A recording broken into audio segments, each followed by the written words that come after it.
The junior boys onto the stage. Let's welcome. എട്ടിന്റെ പണിയായത് എട്ടിന്റെ 3-8 16 അതെന്റെ ഈ 16 മൂക്കെട്ട് നോക്കട്ടെ മര്യാദക്ക് രണ്ട് പേരും ആ പട്ടിയെ പിടിച്ചോളൂ പിന്നെ ഞാൻ ആരെ കണ്ടിട്ടാണ് ഇറങ്ങിയത്? വൈകുന്നുണ്ട്. അടുത്തത് ഒരു ചോദ്യം ചോദിക്കുക. ഗണിതശാസ്ത്രത്തിന്റെ പിതാവ് ആര്? ശാസ്ത്രത്തിന്റെ സർവ്വ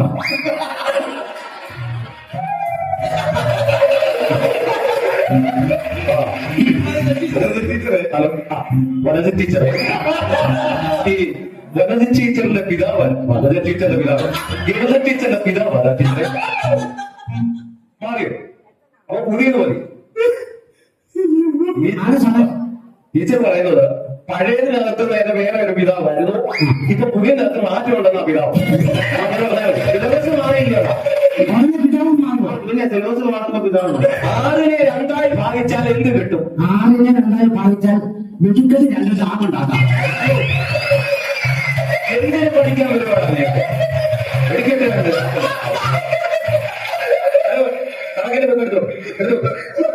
ഹിസ്റ്ററിയുടെ പുസ്തകം ഹിസ്റ്ററിയുടെ പുസ്തകങ്ങളൊക്കെ എടുക്കാൻ. ടിപ്പു സുൽത്താന്റെ ജന്മസ്ഥലം എവിടെ? പുത്തമ്പത്തേരി. ഇവിടെ മരിച്ചു.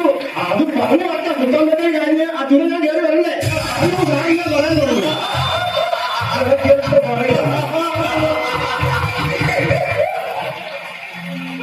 പോർച്ചുഗീസുകാർ ഇന്ത്യയിലെത്തിയത് എങ്ങനെ? ജീപ്പിലോ? പോലീസുകാരല്ലേ?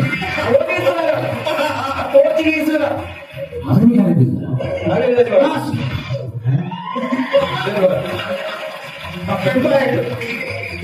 കപ്പയെ കൊണ്ട് കൊഴിഞ്ഞു തന്നെ പായിക്കാർ കിടക്കാനാണ് അവര് വന്നത്.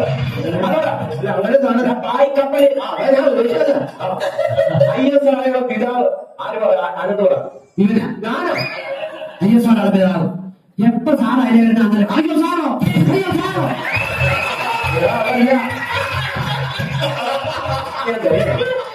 വിക്രം സാരാഭായ്. ഇപ്പൊ മനസ്സിലായല്ലോ, ഈ ഭായിമാരൊന്നും നമ്മൾ ഉദ്ദേശിക്കുന്ന പാർട്ടികളല്ല. കഴിവുകളുണ്ട് ഇതിനകത്ത്. താജ്മഹൽ പണി കഴിപ്പിച്ചത് ആർക്കു വേണ്ടി? മുംതാസ്. അതിന്റെ പിന്നിൽ പ്രവർത്തിച്ചത് ബിന്ദാസ്. അതിന്റെ പിന്നിൽ പ്രവർത്തിച്ചത് ഷാജഹാൻ.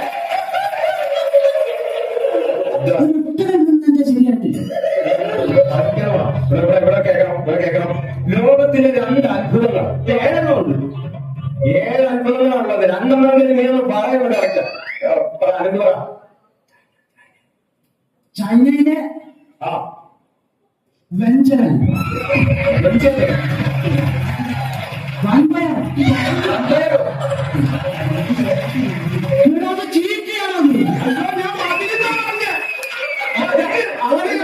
മതിലെന്നാണ് പറഞ്ഞത്.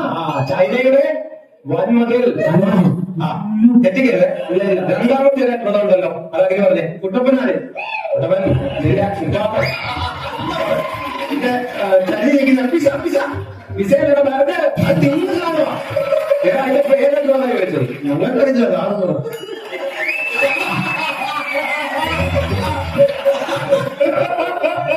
ടീച്ചറെ, ഈ ചരിഞ്ഞിരിക്കുന്ന ഒരു അത്ഭുതം ഉണ്ടല്ലോ, അതിന്റെ പേരെന്താ?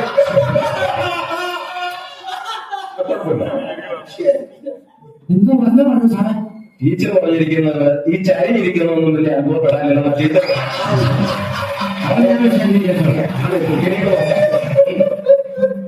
ഏറ്റവും സംസാരിക്കരുത്.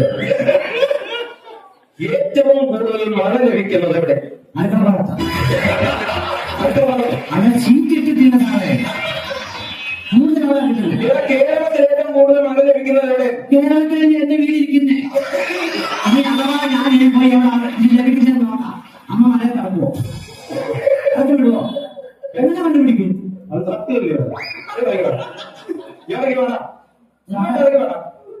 കാരണം ഞാൻ എപ്പോഴും അങ്ങോട്ട് വരുമല്ലയോ. ഒരു വർഷം സാർ ഇങ്ങോട്ട് എന്തായാലും നല്ലതിനല്ല. ഞാൻ ആവശ്യക്കാരനായിട്ട്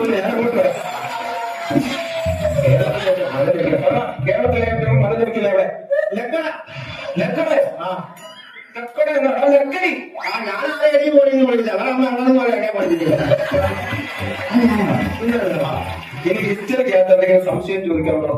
സാറേ എനിക്കൊരു സംശയം. എന്താ? എനിക്ക് സംശയം ചോദിക്കുന്നത് ഭയങ്കര ഇഷ്ടമാകില്ലേ? ഭാസ്കർ സാറിന്റെ വീട്ടിൽ വരുന്നു തറത്തിൽ കുത്തമ്പി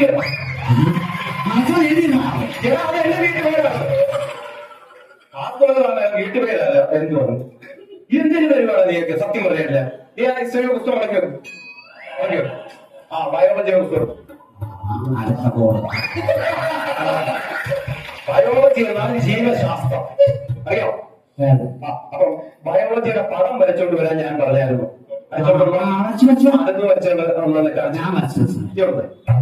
ശരിയാണ്.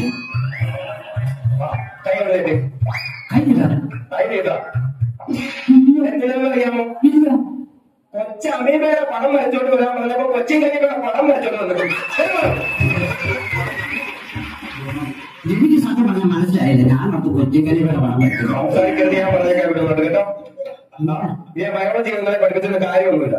ഫിസിക്സിന്റെ പുസ്തകം. ഫിസിക്സ് അഥവാ ഭൗതിക ശാസ്ത്രം. ദ്രവ്യത്തെയും ഊർജത്തെയും പറ്റിയുള്ള പഠനമാണ് ഭൗതിക ശാസ്ത്രം അഥവാ ഫിസിക്സ് എന്ന് പറയും. എന്ന് പറയുന്ന സ്ഥലങ്ങളിൽ പോകുന്നു. ഫിസിക്സ് എന്ന് പറയുന്നത് ഞാൻ പറയുമോ? സാറ് പറഞ്ഞാൽ മതി. പിന്നെ ഞാൻ പറഞ്ഞതേ കാണത്തുള്ളൂ. എനിക്ക് ഇതുപോലെ പറ്റില്ല. നിങ്ങൾ പ്രശ്നം വരുന്നത് ഞാൻ ഏതാണ് പറഞ്ഞത്? ഞാൻ അച്ഛൻ പോലും അറിയില്ല. ഞാൻ പറയുന്നത് ഗ്രാവിറ്റി എന്നാൽ എന്ത്? അതിലെഴുന്നേറ്റ് പറയാം. മൂന്നാറ് മലനിരകളിൽ അത്രയും വളർന്ന ചെടി അതിൽ ഇല പറിച്ചിട്ട് ഉണക്കി ഒടിച്ചെടുക്കുന്നതാണ് എഴുത്തി. പിന്നെന്ത് വെച്ച് ഗ്രാവിറ്റി ഭൂമി എല്ലാ വസ്തുക്കളെയും അങ്ങ് ലഘുവിലേക്ക് ആകർഷിക്കുന്നു. കേന്ദ്രത്തിലേക്ക് ശരിയായ ഗ്രാവിറ്റി എന്ന് പറയുന്നു. അത് ഫില്ലാത്തത്. അതിന് ഗ്രാവിറ്റി എന്ന് പറയുന്നു. ഒരു ചോദ്യം നമ്മൾ ചോദിച്ചു കഴിഞ്ഞാൽ അത് ഫില്ലാക്കണം. അപ്പൊ ഇനി ഇത്രയും മതി. Right hand, left hand. നമുക്ക് കുറച്ചു നേരം ഈ പഠിത്തമൊക്കെ മാറ്റിയെടുത്ത് നിങ്ങൾ പടം വരയ്ക്കും. ഡ്രോയിങ് ഒക്കെ ഇഷ്ടമാണ്. ആ കുറച്ചൊക്കെ വരയ്ക്കും. അപ്പൊ അങ്ങനെ ഉണ്ടെങ്കിൽ ഒരാള് അനന്തു ഒരു ഞാൻ പറയുന്നത് ചിത്രം അവിടെ ബോർഡിൽ വരച്ചേ. വിഷയം വിഷയം എന്ന് പറയുന്നത് ഒരു പുഴക്കരയിൽ ഒരു കൃഷിക്കാരൻ മീൻ പിടിച്ചോണ്ടിരിക്കും. അത് വരയ്ക്കും. ഒരു ഭയങ്കര മഴയുള്ള സമയമാണ് അല്ലേ? പെട്ടെന്ന്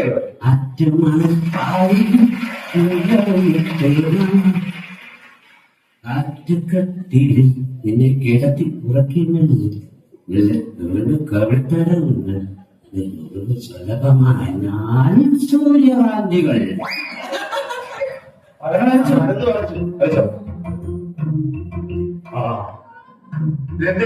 ചൂണ്ടയിടുന്നത് മീനെ പിടിക്കുന്ന ചൂണ്ടയിടുന്നത് ചൂണ്ടല്ലേ? മനുഷ്യനെന്തേ ഈ മഴയെ ചായ അവിടെ ഇരിക്കുവാനോ വളപ്പിനെ പോയിക്കൊണ്ടു. എനിക്കറിയാവുന്ന ഒരാളെ ഞാൻ വരച്ച പുള്ളിക്ക് പനി.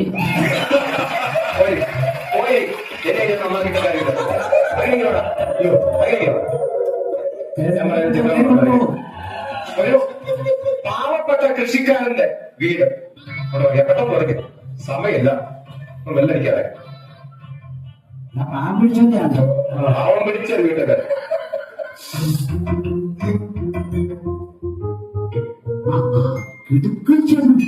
അവൻ വരച്ചോട്ടെ. നീ അവിടെ ഇരിക്ക. നിന്നോട് പറഞ്ഞാ നീ വരച്ചോ? വെച്ചോ മതി.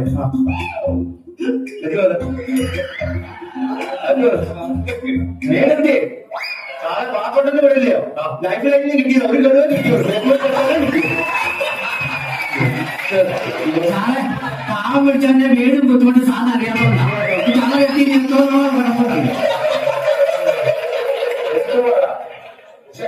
പിന്നെ ഇനി നിങ്ങളോടൊരു ദുഃഖ വാർത്ത ഞാൻ പറയുവാണ്.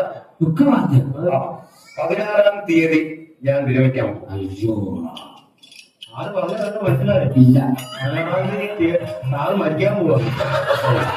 എന്നാ വല്ല കാണാൻ വല്ലോ കാണും. അങ്ങനെയുണ്ടല്ലോ കാരണം നെഞ്ചത്ത് റീത്താക്കണം വീട്ടിൽ അപ്പുറത്തെ ക്ലാസ്സിൽ ഉണ്ടാക്കി വെക്കത്തില്ല അത് നോക്കാം. ആ.